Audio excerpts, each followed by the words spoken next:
أصحابي الحلوين، هناخد درس جديد هو الرقم التالي. الرقم التالي ليه طريقتين. الطريقة الأولى بخلي طفلي يعتمد على خط الأعداد. إزاي يا ميس؟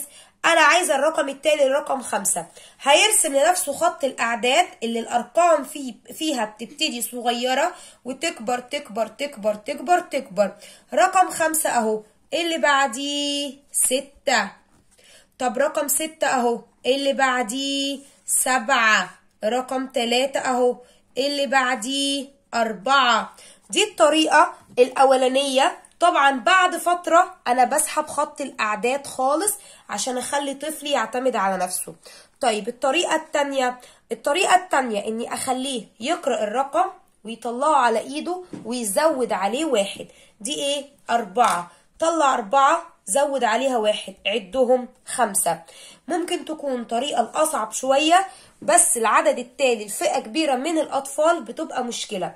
بدور على طرق مؤقتة، لما المعلومة تدخل لطفلي ببتدي أسحبها مع الوقت ويعتمد على الذاكرة في حفظه لترتيب الأرقام.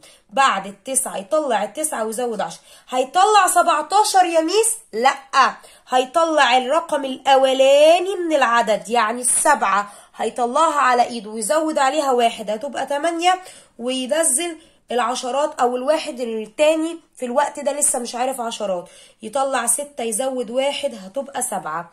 اتمنى اكون استفدتوا من العدد التالي. شكرا.